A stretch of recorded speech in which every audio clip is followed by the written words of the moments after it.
ذرا تصور کیجئے خلا کی بلندیوں میں ایک ایسا مقام جہاں پہنچ کر جبرائیل علیہ السلام بھی رک جاتے ہیں، ایک ایسا درخت جس کی جڑیں چھٹے آسمان میں پیوست ہیں اور شاخیں ساتویں آسمان سے بھی آگے نکل چکی ہیں۔ یہ ہے سدرۃ المنتہا، کائنات کی آخری حد۔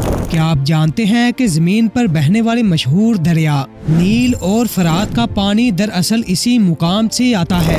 جی ہاں، ممکن ہے کہ زمین کا پہلا پانی اسی مقام سے نازل ہوا ہو، وہی مقام جہاں نبی کریم صلی اللہ علیہ وسلم نے سفر معراج میں قیامت خیز مناظر دیکھے اور رب کائنات سے ہم کلام ہوئے، اور اس رات اللہ کے حکم سے ایک چمکتی ہوئی سواری براق زمین پر اتری جو نبی کریم صلی اللہ علیہ وسلم کو نہ صرف بیت المقدس بلکہ 7 آسمانوں کی بلندیوں اور سدرۃ المنتہا تک لے گئی۔ آج کی ویڈیو میں ہم جانیں گے سدرۃ المنتہا کا وہ راز جو عقل انسانی سے ماورا ہے، براق کی رفتار اور اس کا سائنسی نقطہ نظر، اور یہ حیران کن دعویٰ کہ زمین پر بہنے والا پانی دراصل کہاں سے آتا ہے۔ اگر آپ کائنات کے روحانی اور سائنسی رازوں کو جاننے کی شوقین ہیں تو یہ ویڈیو آپ کے لیے ایک روحانی سفر جیسی ہوگی، لہٰذا ویڈیو کو آخر تک ضرور دیکھیے گا۔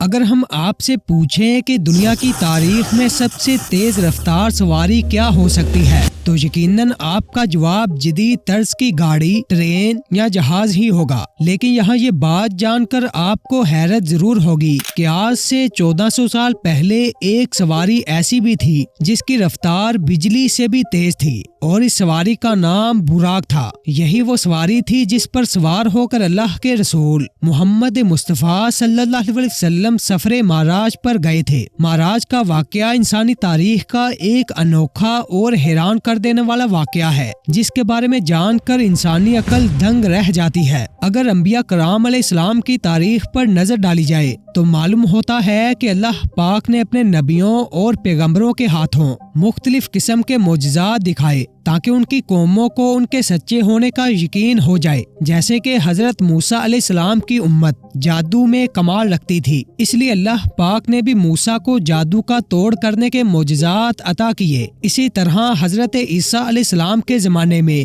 حکیم کافی شہرت رکھتے تھے، اس لیے اللہ پاک نے حضرت عیسیٰ علیہ السلام کو اندھوں، مریضوں، یہاں تک کہ مردوں کو بھی زندہ کر دینے کے معجزات عطا کر رکھے تھے۔ جب آخری نبی محمد مصطفیٰ صلی اللہ علیہ وسلم کو اس دنیا میں مبعوث فرمایا گیا تو اللہ پاک کو معلوم تھا کہ امت محمدیہ چاند پر قدم رکھے گی، اس لیے اللہ پاک نے اپنے محبوب نبی پاک صلی اللہ علیہ وسلم کو دنیا کے سسٹم سے ہٹ کر اپنے پاس بلایا، اور یوں آپ نے سفر معراج کے سفر میں 7 آسمانوں کی سیر کی۔ یہ نبی پاک صلی اللہ علیہ وسلم کا سب سے بڑا معجزہ تھا جس کے بارے میں جان کر انسانی عقل حیران رہ جاتی ہے۔ تمام انبیاء کرام کے معجزات ایک طرف اور رسول اللہ صلی اللہ علیہ وسلم کا سفر معراج کا معجزہ ایک طرف۔ یہ معجزہ آپ صلی اللہ علیہ وسلم کے مکہ سے ہجرت کرنے سے 1 یا 2 سال پہلے پیش آیا۔ اس وقت نبی پاک صلی اللہ علیہ وسلم کی عمر مبارک 52 سال تھی،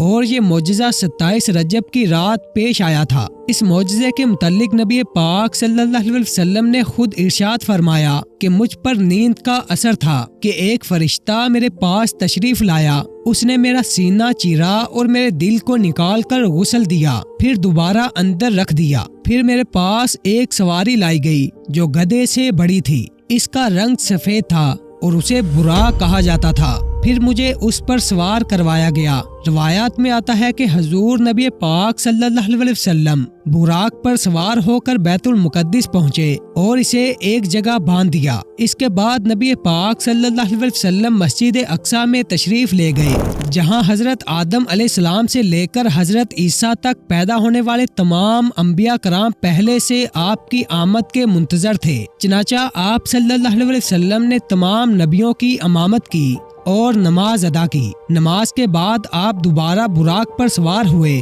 اور آسمانی سفر پر روانہ ہوئے۔ اس سفر میں آپ نے 7 آسمانوں کی سیر کی جہاں آپ کی کئی انبیاء کرام سے ملاقات بھی ہوئی، حتیٰ کہ اس سفر میں جبرائیل علیہ السلام نے آپ کو جنت اور جہنم کے کچھ مناظر بھی دکھائے، اور پھر اس کے بعد آپ اس مقام تک پہنچے جسے سدرۃ المنتہا کہا جاتا ہے۔ یہ وہ مقام ہے جس سے آگے ہر حد ختم ہو جاتی ہے۔ اس کے بعد آپ نے اپنے رب سے کلام کیا اور اسی دوران امت محمدیہ پر 5 نمازیں فرض ہوئی اور سورۃ البقرہ کی آخری 2 آیت بھی آپ کو سکھائی گئی۔ روایات میں آتا ہے کہ سفر کے آخر میں آپ اس حالت میں پہنچے کہ ابھی آپ کے گھر کے دروازے کی کنڈی ہل رہی تھی اور آپ کے وضو کا پانی ابھی تک آپ کے جسم مبارک سے ٹپک رہا تھا۔ سفر معراج کے سفر کو اللہ پاک نے قرآن مجید کی سورۃ الاسراء میں یوں بیان فرمایا ہے: پاک ہے وہ ذات جس نے اپنے بندے کو مسجد حرام سے مسجد اقصی تک سیر کروائی، اس کے ارد گرد ہم نے برکتیں نازل کی تاکہ ہم اسے اپنی کچھ نشانیاں دکھا سکیں۔ سفر معراج میں آپ نے جس مقام سدرۃ المنتہا کے نظارے کیے، اس کی طرف جانے سے پہلے ہم اس سواری کی بات کر لیتے ہیں جس پر سوار ہو کر آپ نے سفر معراج کا سفر طے کیا۔ جیسے کہ ہم نے آپ کو بتایا کہ اس سواری کو براق کہا جاتا ہے۔ اس سواری کو لے کر 1400 سال گزرنے کے بعد بھی طرح طرح کے سوالات جنم لیتے ہیں کہ یہ سواری کیسی تھی، کیا یہ کوئی ایسی مخلوق تھی جو دنیا میں پائی جاتی ہے؟ دراصل علماء کے نزدیک براق کا لفظ برق سے نکلا ہے اور برق عربی میں چمک کو کہا جاتا ہے۔ اس سے معلوم ہوتا ہے کہ اللہ نے اپنے محبوب کے لیے جو سواری بھیجی تھی وہ نہایت ہی چمکدار اور سفید رنگت والی تھی۔ اس کے علاوہ علماء کے مطابق اس سواری کو اس لیے بھی براق کہا جاتا ہے کیونکہ اس کی رفتار بجلی کی چمک جیسی ہے۔ روایات میں آتا ہے کہ براق کی نظر جہاں تک جاتی تھی وہاں تک اس کا قدم بڑھتا تھا۔ علماء کے ذہن میں ایک سوال یہ بھی اٹھتا ہے کہ اللہ پاک نے نبی پاک صلی اللہ علیہ وسلم کے لیے براق سواری کا ہی انتخاب کیوں کیا، جبکہ وہ اس چیز پر بھی قادر ہے کہ بغیر کسی سواری کے بھی اپنے محبوب کو اپنے پاس بلا سکتا تھا۔ اس بات کا جواب کئی دینی کتب میں کچھ اس طرح سے درج ہے کہ بے شک اللہ اس چیز پر قادر ہے کہ وہ سفر معراج کے موقع پر زمین سے آسمان تک کا فاصلہ کم کر دیتا، مگر اللہ پاک نے اس سفر میں براق سواری کو اس لیے چنا تاکہ اللہ کے محبوب نبی پاک صلی اللہ علیہ وسلم کو خوشی حاصل ہو، کیونکہ جب بادشاہ اپنے چاہنے والوں کو اپنے محل میں بلاتا ہے تو ان کے لیے شاہی سواری بھیجی جاتی ہے۔ روایات میں اس سواری کو جنتی سواری بھی کہا جاتا ہے۔ روایات میں آتا ہے کہ جب جبرائیل علیہ السلام نے براق کی لگام تھام کر آپ صلی اللہ علیہ وسلم کو اس پر سوار ہونے کی دعوت دی تو براق آپ کو دیکھ کر کانپ اٹھا اور بے لگام ہو گیا، لہٰذا جبرائیل علیہ السلام فرمانے لگے: ٹھہر جا، قسم اس خدا کی، حضور سے پہلے کوئی شخص تجھ پر سوار نہ ہوا۔ چنانچہ جب آپ صلی اللہ علیہ وسلم اس پر سوار ہوئے تو وہ خوشی سے جھومنے لگا کہ اسے اللہ کے رسول کی سواری بننے کا سنہری موقع ملا ہے۔ براق کے متعلق یہ بھی کہا جاتا ہے کہ براق کا چہرہ انسانی چہرے سے ملتا جلتا تھا اور وہ کچھ حد تک سننے سمجھنے کی صلاحیت بھی رکھتا تھا۔ کئی جگہ تو براق کی انسانی چہرے جیسی تصاویر بھی بنائی گئی ہیں، مگر اس کا ثبوت اسلام کی کسی روایات میں نہیں ملتا۔ یہاں تک کہ براق نر تھا یا مادہ، اس بارے میں بھی کوئی ثبوت موجود نہیں۔ سفر معراج اللہ کی طرف سے ایک معجزہ تھا، اور جس طرح ہر معجزے کو سمجھنا انسانی عقل کے لیے ممکن نہیں، ویسے ہی سفر معراج کے معجزے کو بھی سمجھنا اور اسے ثابت کرنا انسانی عقل کے لیے ناممکن ہے۔ لیکن جدید فزکس نے گزرتے ہوئے زمانے میں ایک ایسی حیرت انگیز تھیوری پیش کی تھی جو غور کرنے کے لائق ہے۔ آئنسٹائن، جسے گزرے ہوئے زمانے کا سب سے بڑا سائنسٹسٹ مانا جاتا ہے، اس نے ایک تھیوری پیش کی تھی جسے تھیوری آف ریلیٹیوٹی کہا جاتا ہے۔ اس تھیوری میں آئنسٹائن نے بتایا کہ اس کائنات میں ٹائم سبھی جگہوں اور لوگوں کے لیے ایک جیسا نہیں ہے، یعنی کہ یہ ٹائم جگہوں کے حساب سے بدل سکتا ہے۔ انہوں نے بتایا کہ اگر کوئی شخص اس کائنات میں روشنی کی رفتار سے سفر کر پائے تو اس کے لیے وقت رک جائے گا۔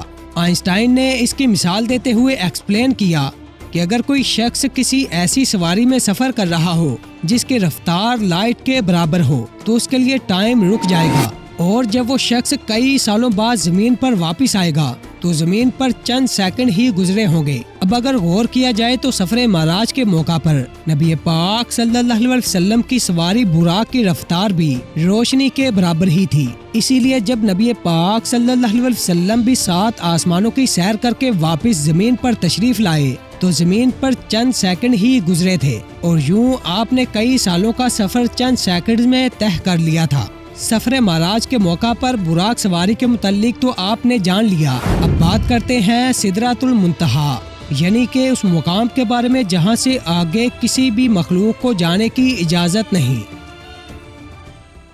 سدرۃ المنتہا کا ذکر واقع معراج کے اندر ہوا ہے۔ سدرہ عربی زبان میں بیری کے درخت کو کہا جاتا ہے، لیکن مفسرین لکھتے ہیں کہ سدرۃ المنتہا کے درخت کو دنیا میں موجود بیری کے درخت کی طرح نہیں سمجھا جا سکتا، کیونکہ اللہ بہتر جانتا ہے کہ وہ کس طرح کی بیری ہوگی۔ اسی طرح منتہا کے معنی انتہا یا آخری حد کے ہیں، یعنی کہ یہ وہ جگہ ہے جہاں سے آگے ہر مخلوق کی حد ختم ہو جاتی ہے۔ دینی اور مذہبی کتابوں میں 7 آسمانوں کے بارے میں جتنی بھی معلومات درج ہے وہ سدرۃ المنتہا تک ہی ہے۔ اس سے آگے کیا کچھ موجود ہے وہ اللہ کے علاوہ کوئی نہیں جانتا۔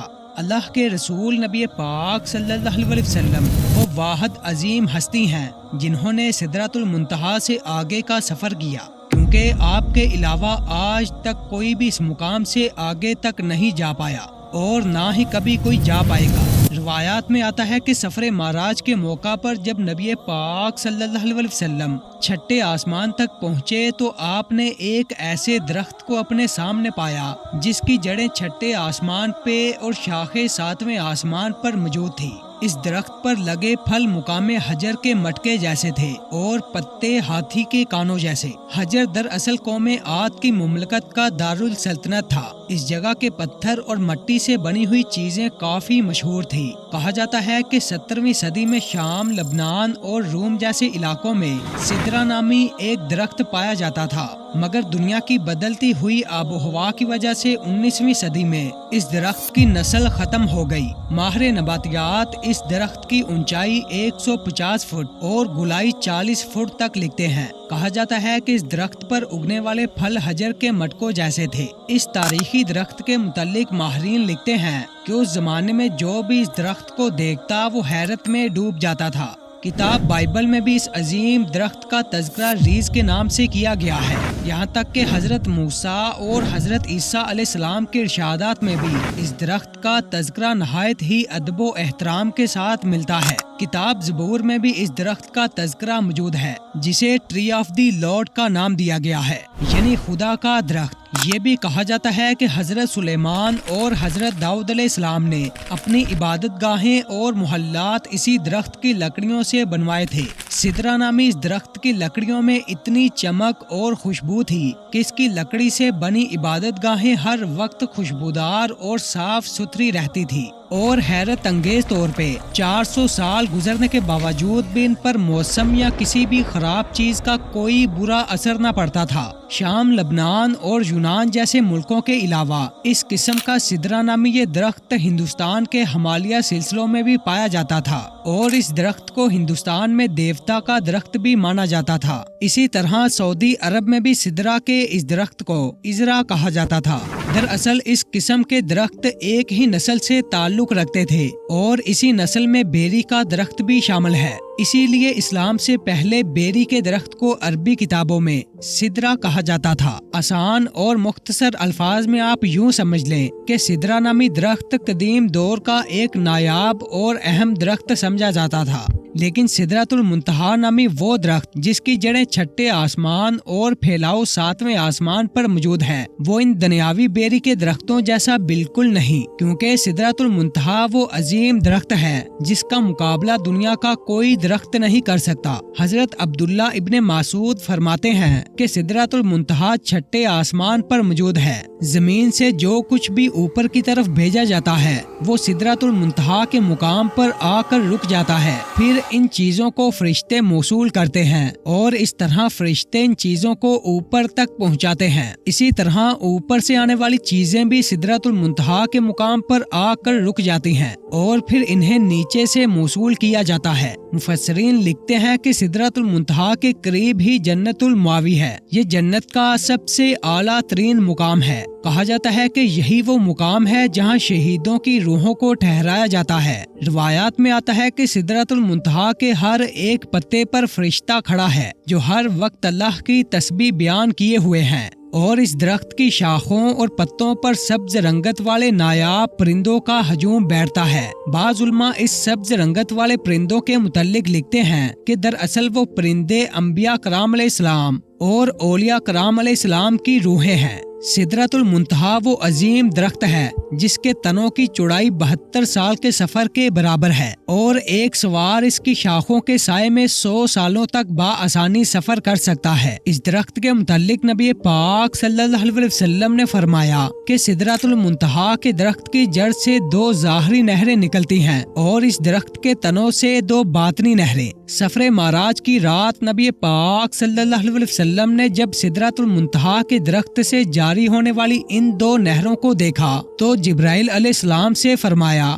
اے جبرائیل، ان ظاہری اور باطنی نہروں سے کیا مراد ہے؟ اس پر جبرائیل فرمانے لگے، باطنی نہریں وہ ہیں جو جنت کی طرف جاتی ہیں اور ظاہری نہریں وہ ہیں جو دنیا میں گرتی ہیں، جو دریائے نیل اور دریائے فرات ہے۔ اب اگر غور کریں تو شمالی افریقہ میں بہنے والے دریائے نیل کا لفظ یونان کے ایک لفظ سے نکلا ہے جس کے معنی وادی کے ہیں، اور یہ دریا دنیا کا سب سے لمبا دریا بھی مانا جاتا ہے۔ ایک اندازے کے مطابق دریائے نیل کی لمبائی 6000 کلومیٹر سے بھی زیادہ ہے۔ یہ دریا مصر کے سرزمین سے ہو کر گزرتا ہے، اس لیے اس دریا کا پانی وہاں کے باشندوں اور زراعت کے لیے کافی زیادہ اہمیت کا حامل ہے۔ یاد رہے کہ مصر وہی سرزمین ہے جہاں حضرت یوسف اور حضرت موسیٰ علیہ السلام جیسے عظیم نبیوں نے اپنی زندگی کا ایک بڑا حصہ گزارا ہے۔ اب اگر بات کریں دریائے فرات کی تو اس کی لمبائی ایک اندازے کے مطابق 2780 کلومیٹر تک بتائی جاتی ہے اور یہ دریا عراق اور مشرقی ترکی کے علاقوں کی طرف بہتا ہے۔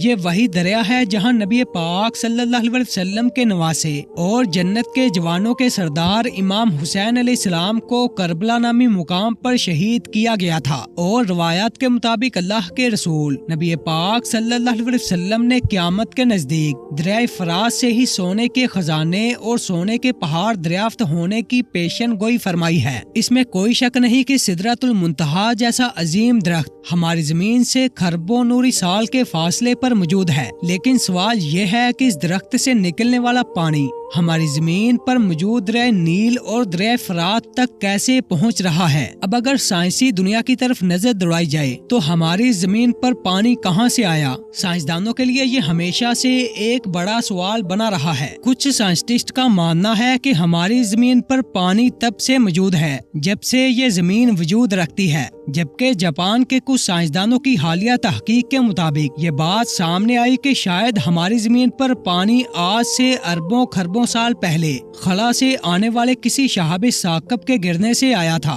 اور تب سے پانی ہماری زمین پر موجود ہے۔ سوال یہ اٹھتا ہے کہ اربوں سال پہلے جس شہاب ثاقب کے گرنے سے پانی ہماری زمین پر آیا، کیا وہ سدرۃ المنتہا کے مقام سے آیا تھا؟ ایک نظریے کے مطابق سدرۃ المنتہا کی جڑ سے نکلنے والی نہریں ایک غیبی راستے سے اس دنیا میں آئیں، جنہیں سائنس میں وارم ہولز یا پورٹلز کا نام دیا جاتا ہے۔ سائنس کے مطابق یہ وہ راستے ہیں جس کے ذریعے اربوں نوری سال کا سفر ایک مخصوص دروازے کے ذریعے چند سیکنڈز میں پورا کیا جا سکتا ہے۔ لہٰذا معلوم ہوتا ہے کہ سدرۃ المنتہا کی جڑ سے نکلنے والی نہروں کا پانی زمین تک اللہ کے حکم سے انہی راستوں کے ذریعے پہنچایا جاتا ہوگا۔ قرآن مجید میں سورۃ المعراج موجود ہے اور اس کے معنی سیڑھیاں یا آسمان پر جانے کا راستہ کے ہیں۔ اس سورت میں اللہ پاک نے فرمایا، ایسے راستے جنہیں فرشتے اور روحیں استعمال کرتی ہیں تاکہ وہ اوپر نیچے آ جا سکیں۔ آخر یہ کون سے راستے ہیں؟ کیا انہی راستوں کے ذریعے سدرۃ المنتہا کی جڑ سے نکلنے والا پانی